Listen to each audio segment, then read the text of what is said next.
श्री राम जय राम जय जय राम। श्री राम जय जय राम। श्री राम जय जय राम। श्री राम जय जय राम। श्री राम जय जय राम। सच्चिदानंद भगवान की जय। सत्य सनातन धर्म की जय। सतगुरुदेव भगवान की जय।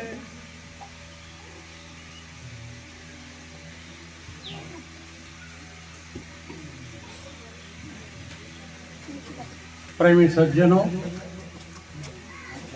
माताओं एवं बहनों,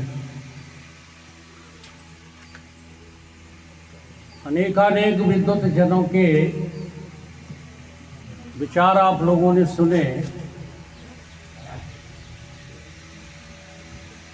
सारे विचारों का संकलन करते हुए सार वस्तु क्या है उस पर अब हमें विचार करना है। माटी से अन्न बनो, पहले वो बात बताएंगे जो आप लोगों को पता है, फिर वो बात बताएंगे जो शास्त्रों को पढ़कर भी आप लोगों को पता ही नहीं। माटी से अन्न बनो, पित मात ने खायो बनी रजवीर की आठी, ये तो पता है ना। पुत्र भये पे पुण्य माटी बनी, तो अन्न ही खाए बढ़ी है काठी। अन्न को खा करके ये शरीर जो है बड़ा हो गया। मेरी है देह है, मैं हूं अति सुंदर। चेतन ने ये लगाई है गांठी, तो काहे गुमान करे विज्ञान, वो अंत में होएगी माटी की माटी। अब इस माटी के पुतले पर इतना बड़ा गुमान कि कहते हो कि पशु पक्षी भी जो है मुक्ति को प्राप्त हो जाते हैं। आप जानते भी हो मनुष्य किसे कहते हैं? ये 3.5 हाथ का शरीर मनुष्य नहीं होता। मनुष्य की परिभाषा शास्त्रों में है। जो यहां पर बोल गए ना वो ध्यान पूर्वक सुने। कभी भी पक्षियों के, जानवरों के, मछलियों के उद्धार नहीं हुए। पत्थरों के अहिल्या उद्धार की कथा पढ़ते रहते हो और अंधविश्वास फैलाते रहते हो दुनिया में। कभी पत्थर भी जो है इंसान बनते हैं। अब अपने अंधविश्वास को दूर करना नहीं चाहते तो समझे आप, मनुष्य अमनि भावे, मनुष्य अमनि भावे। कौन है मनुष्य? मनुष्य वो होता है जिसके पास मन होता ही नहीं। मन पर नियंत्रण करना साधना है और मन को अमन कर लेना मनुष्यता है। कोई पक्षी कैसे मनुष्य हो सकता है? विधि के विधान में ये कोई प्रक्रिया है ही नहीं। अब जब शास्त्रों ने लिखा है तो तुम उसको गुरुओं से पढ़ते नहीं हो, मनोमुखी विचार धारणा से पढ़ते रहते हो, कहते रहते हो कौआ तर गया, गिद्ध तर गया, संपाति आदि फलाने तर गए, भीखे तर गए। अब तरने का, मोक्ष का अर्थ जानते हो? अभी तक जो है ये मोक्ष मोक्ष चिल्लाने वाले लोगों को मंच से चिल्लाते हैं, उनको भी मोक्ष की परिभाषा का पता नहीं है कि मोक्ष कहते किसको है। देखो जरा मोक्ष की परिभाषा। तुम्हारे जीवन में जितने भी दुख हैं, जितने भी दुख हैं, दैहिक दैविक भौतिक, जितने भी सारे दुखों की अत्यांतिक निवृत्ति, कोई दुख तुम्हारे जीवन में रहेगा नहीं। अत्यांतिक निवृत्ति का अर्थ होता है जैसे 3 प्रकार के दुख हैं, वो आप उन दुखों को दूर करने के लिए तीनों प्रकार के उपाय अपनी अपनी क्षमता के अनुसार कर लेते हो। जैसे दैहिक दुख, दैहिक दुख माने जो है ताप बुखार आदि, तो तुम अपनी क्षमता के अनुसार क्या करते हो? डॉक्टर को दिखा लेते हो, वैद्य को दिखा लेते हो, झाड़ फूंक वालों से इलाज करवा लेते हो, ठीक हो जाते हो, वो दुख दूर हो जाता है। दैवीय दुख, दैवीय दुख कौन सा है? दैवीय दुख ये है कि पानी नहीं बरस रहा, तो शास्त्र की आज्ञा अनुसार जो यज्ञ कर ले, पानी बरस जाएगा। और भी उपाय हैं दैवी दुख दूर करने के, वो दुख दूर कर लो। दैहिक दैविक और भौतिक। अभौतिक दुख तो लगे ही हो पैसा कमाने, हाँ जरा सा भी जो है उसका अभाव हम झेल नहीं पाते, तुरंत बाल बच्चों को भेज देते बम्बई कमा के लाओ। सत्संग में कोई नहीं भेजेगा बच्चों को, तो बच्चा 15 वर्ष का हुआ, 16 का, जाओ रेलवे में काम करो, जाके पैसा कमाओ। तो ये तीनों प्रकार के दुख दूर करने की हम में क्षमता है, लेकिन इनके दुख दूर होने पर भी आपका अत्यांतिक दुख निवारण नहीं हुआ। क्यों? अभी एक दुख ऐसा है जो तुम कभी दूर कर ही नहीं सकते। मनुष्य नहीं दूर कर सकता, तो पक्षियों की क्या जो है हैसियत है, जानवरों की क्या हैसियत है। अरे भाई, ग्रंथों में महान पुरुषों के उस काल में उनके लक्षणों को देखते हुए नाम रखे गए थे। कागभूषुंड नाम इसलिए रखा गया था कि जो साधु काग दृष्टि रखता है उसका नाम कागभूषुंड रख दिया। आपको तो ये भी पता नहीं है कि नामकरण संस्कार किस कैसे और किस लक्ष्य से किए जाते हैं। संपाति नाम रख दिया क्योंकि उसके लक्षण जो है उस शब्द से मिलते जुलते थे, इसलिए संपाति नाम व्यक्ति का रख दिया गया। ये पशु पक्षी नहीं थे, ये महान पुरुष थे, महान संत थे ये, जिनको तुम पक्षी बता कर कहते तर गए। पशु पक्षी नहीं तरते। तो देखो, 3 दुख तुमने दूर कर लिए, फिर भी अत्यांतिक दुख की निवृत्ति नहीं हुई। क्यों? क्योंकि इन दुखों को दूर करने के बाद भी एक महान दुख तुम्हारे पीछे लगा हुआ है, उसका नाम है मृत्यु। क्या मृत्यु रूपी दुख तुमने दूर कर लिया? श्रीमद् भागवत की कथा मृत्यु के दुख के निवारण की कथा है। रामचरितमानस की कथा तुम्हारे मृत्यु के निवारण की कथा है। शिव पुराण की कथा, जितनी भी कथाएं हैं वो तुम्हारे दुखों की अत्यांतिक निवृत्ति करने वाली कथाएं हैं, परंतु तुम कहानियों में मनोरंजन करते रहते हो। ये कहानियां मनोरंजन के लिए नहीं है। तो मोक्ष का एक पक्ष क्या है? दुखों की अत्यांतिक निवृत्ति, और दूसरा पक्ष क्या है? परमानंद की प्राप्ति। अब 2 चीजें बता दो, मनुष्य के अलावा और किसमें क्षमता है जो कर पाएगा? दुखों की अत्यांतिक निवृत्ति मनुष्य ही कर पाएगा। मौत पर विजय प्राप्त केवल सुखदेव जी और राजा परीक्षित ही कर सकते हैं। साधारण व्यक्तियों की बात कहाँ है? अबे तुम्हें मौत का भय नहीं है। कहते बार हो मर जाएंगे मर जाएंगे, पर भीतर से तो है अबे तो जिंदा है। क्या तुमको रहस्य पता है कि मरा कभी जिंदा नहीं होता और जिंदा कभी मरता नहीं है?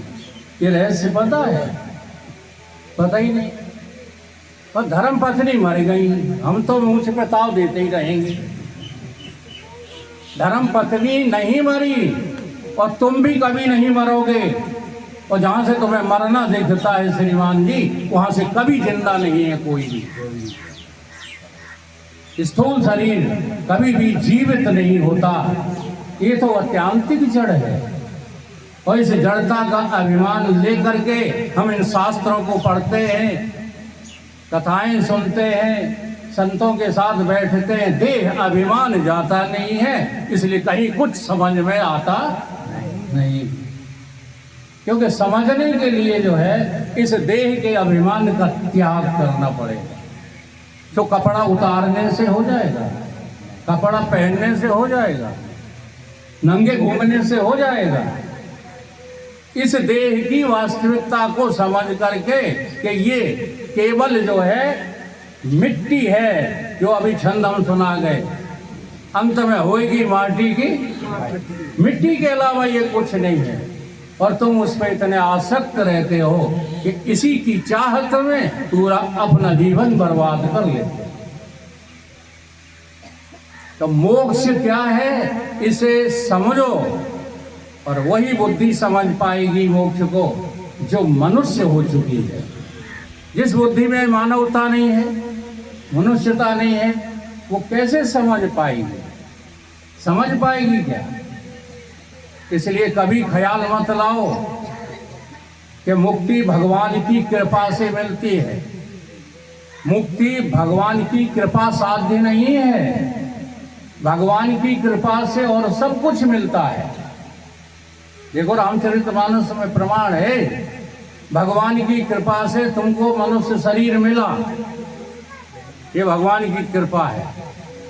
भगवान की कृपा से तुमको अच्छे माता पिता मिले, ये भगवान की कृपा है। भगवान की कृपा से तुमको साधु संत मिले। हाँ, कहा रामचरितमानस में, राम कृपा कर चितवह जेई, संत विशुद्ध मिले तिन तेही। तुम लोग रामायण याद करे घूम रहे हो, रामायण का चिंतन नहीं करते हो।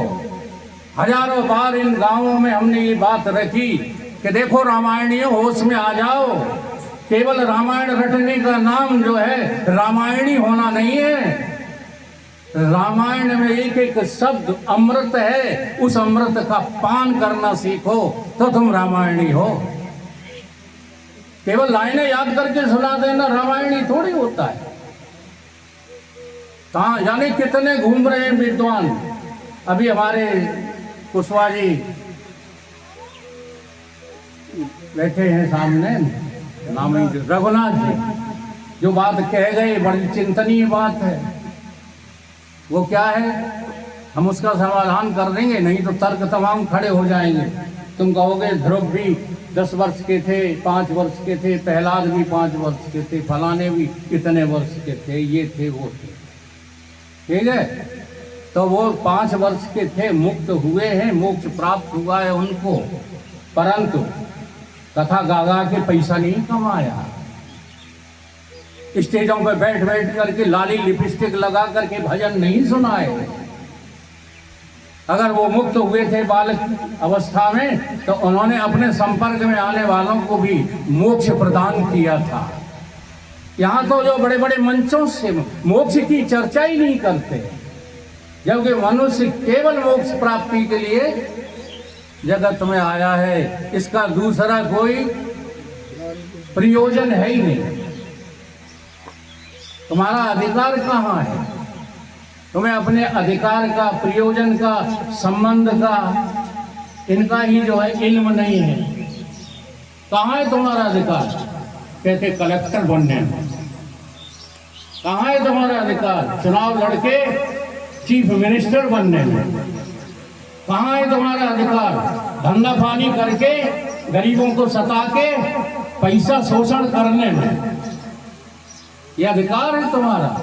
और वही रामचरितमानस क्या कह रही है तुम्हारे अधिकार के बारे में?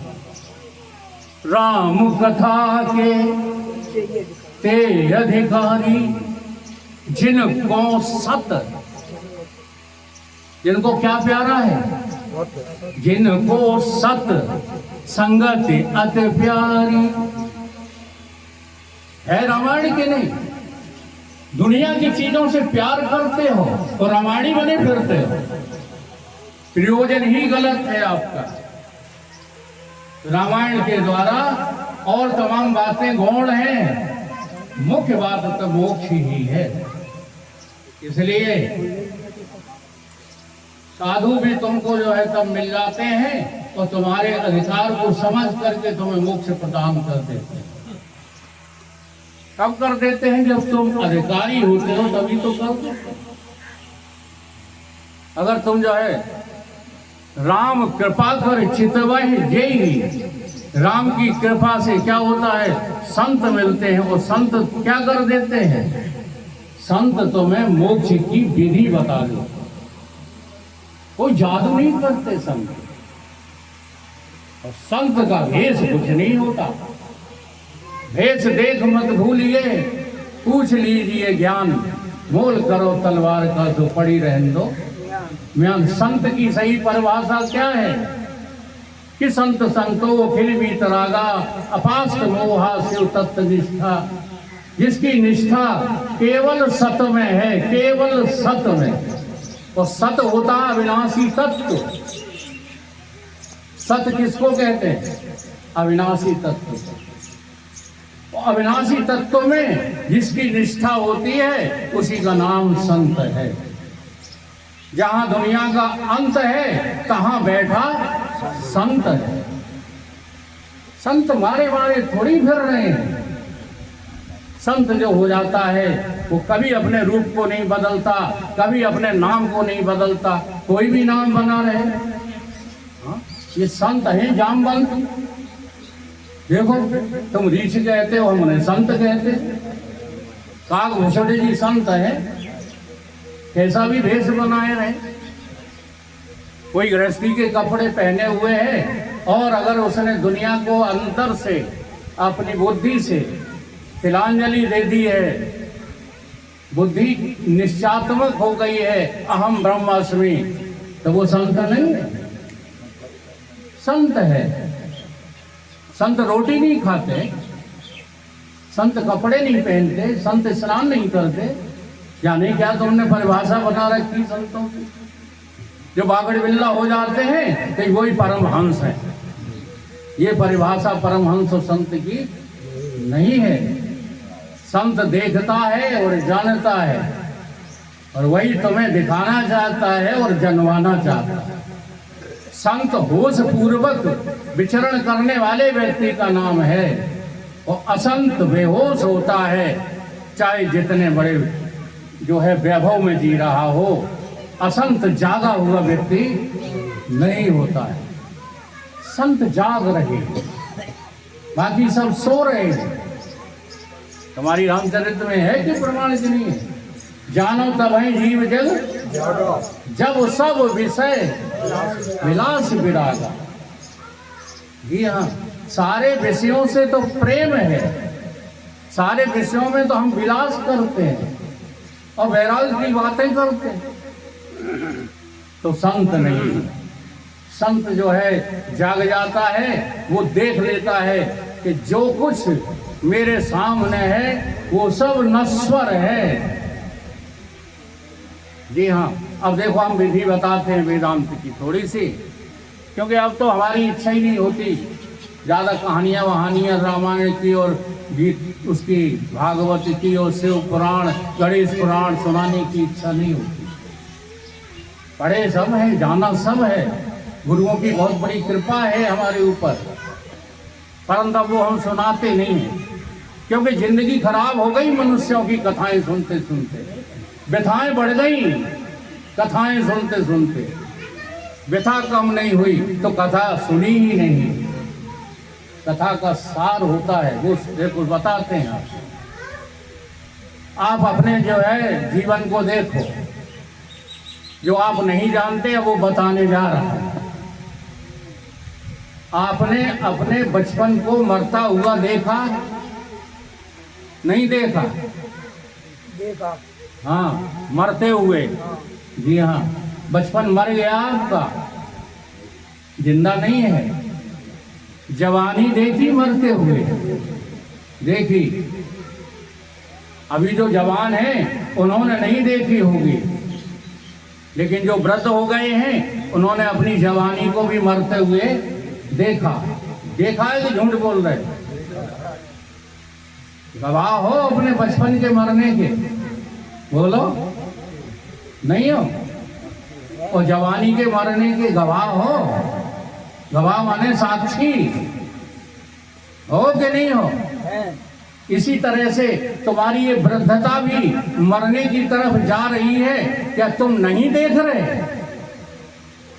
यहाँ दर्द, यहाँ दर्द, पेट में दर्द, खाना हजम नहीं, हाँ, एड़ी में दर्द, चोटी में दर्द, ये क्या है? तुम देख रहे हो कि नहीं देख? तुम गवाह हो अपने बुढ़े पने के कि नहीं हो? देखो, तुम केवल देखने वाले गवाह हो और कुछ नहीं हो, साक्षी हो तुम केवल। और बाकी तो तुम जो है ज्ञान से, भ्रांति से पिता पुत्र, माता पिता, ये सब बने घूम रहे हो। तुम हर परिस्थिति के, हर स्थिति के, हर अवस्था के गवाह हो। श्रुति में एक सूत्र यही आता है, सारी अवस्थाओं में हम अवस्थी हैं। अशरीरम शरीरेषु अनवस्थेषु अवस्थितम। सारे शरीरों में हम कौन हैं? शरीर को जानने वाले। सारी अवस्थाओं में हम कौन हैं? अवस्थाओं को जानने वाले, साक्षी, गवाह हैं हम। और गवाह कभी मिटता नहीं है।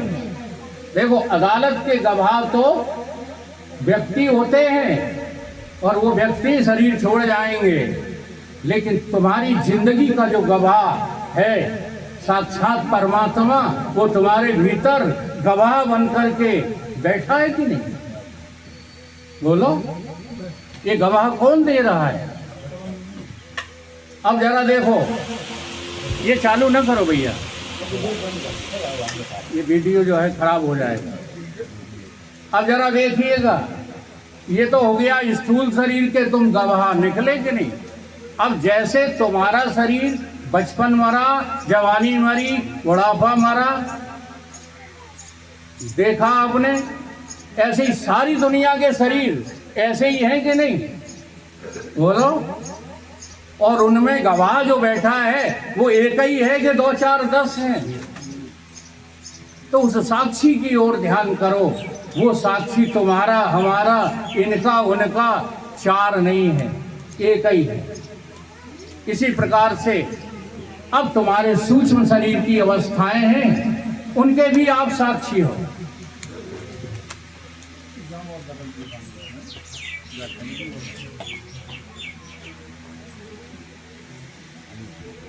आप जग रहे हो, क्या जागृत को जान कौन रहा है? नहीं जानता हूँ। आप ही जानते हो कि और कोई? अरे हमें उन लोगों से पूछने दो जिनको आज तक बताया नहीं गया। तुम तो हो गए सब लोग, हमारी भी गुरु हो गए हो, हमें पता है।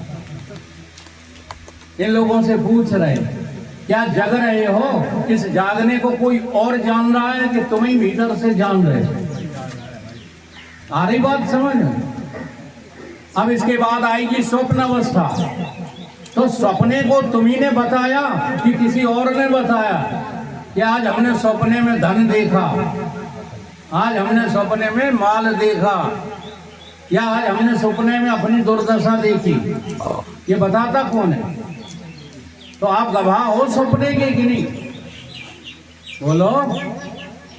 इसी तरीके से आप सो जाते हो गहरी नींद में, तो सो जाने वाले आप हो या जो सो गया है उसकी गवाही देने वाले आप हो? सवेरे जागकर क्या कहते हो? आज हम ऐसे सोए कि सारी रात का पता नहीं लगा। तो जिसको पता लगा है वो कौन है? तुम होगा भारत की नहीं। तुम साक्षी के अलावा और कुछ हो ही नहीं। और यही वेद का सूत्र कहता है, एको देवा सर्वभूतेषु गुणः सर्वव्यापी सर्वभूतरंतात्मा कर्म अध्यक्ष सर्वभूतादिवासा साक्षी चेतन केवल निर्गुणस्य। तू चेतन है, तू साक्षी है, साक्षी के अलावा और कुछ भी नहीं। जैसे अगर ये बात नहीं समझ में आई होगी, माताओं की नहीं आई हो, तो और सरल करते हैं। देखो साक्षी को, एक मास्टर साहब थे, वो बड़ा नियमित जो है रूप से स्कूल में पढ़ाते थे और जीवन में कभी छुट्टी नहीं लेते थे।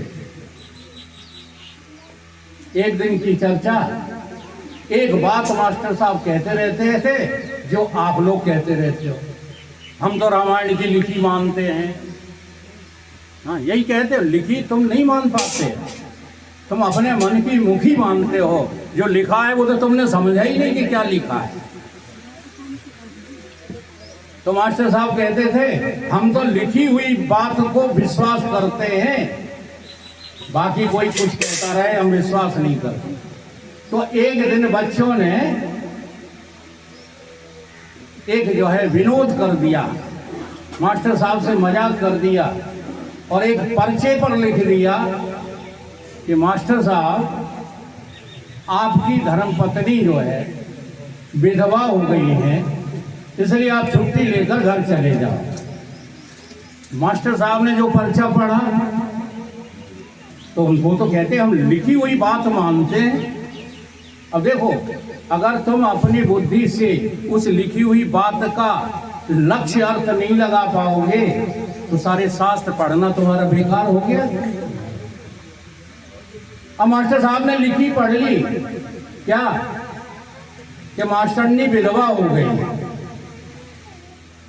और विश्वास कर लिया। पहुंच गए हेडमास्टर साहब के पास, हमें छुट्टी चाहिए। कहे मास्टर साहब, आप तो कभी छुट्टी लेते ही नहीं हो। तो उन्होंने वो पर्चा सामने रख दिया, उस पर लिखा था कि मास्टर साहब, तुम्हारी पत्नी विधवा हो गई है। अच्छा, हो गई है विधवा हैं? तो फिर लिखा क्यों है? तो हेडमास्टर ने पढ़े और बड़ी जोर से हंसे कि मास्टर साहब, ये क्या तुम बवाल पाल रखा है कि हम तो लिखी हुई बात पर विश्वास करते हैं। उसमें लिखा है कि मेरी पत्नी विधवा हो गई है, तो हो गई होगी, तो आप तो छुट्टी ले लो, आपको क्या करना। छुट्टी लेकर चले और डगर में मिल गए किसान लोग। आप लोगों ने पूछा, मास्टर साहब आज बड़ी जल्दी स्कूल से चले आए, तो कहते तुम लोगों को पता नहीं है कहीं क्या कि हमारी पत्नी विधवा हो गई। अब जो लोगों ने सुना तो बड़ी जोर से खिलखिला करके हंस पड़े कि मास्टर साहब, तुम तो जीवित खड़े हो, तुम्हारी पत्नी विधवा कैसे हो गई? अरे कि तुम लोग भी हमारा मजाक उड़ाते हो। लिखी है कि पर्चा दिखा है, लिखी। अब गांव में पहुंचे, नहीं ये तो झूठी वो है कहानी, जैसे पुराणों की कहानियां झूठी होती हैं, ऐसे ही हमने ये झूठी कहानी बनी बनाई आपको सुनाई। अब जो है पहुंचे दरवाजे पर, तो दरवाजे पर बहन मिल गई उनकी, मास्टर साहब की, और योग से बहन विधवा थी। वो कहने लगी, दादा बहुत जल्दी आ गए, आज क्या बात है? अरे बिटिया, तुम्हें पता नहीं है कहा कि तुम्हारी भाभी जो है विधवा हो गई है। और जो उसने बिटिया ने बात सुनी, बड़ी जोर से हंसी कि दादा तुम्हारा दिमाग खराब है। अरे कि दिमाग खराब होगा तुम्हारा, लो पढ़ो, ये लिखी है, लिखी लिखाई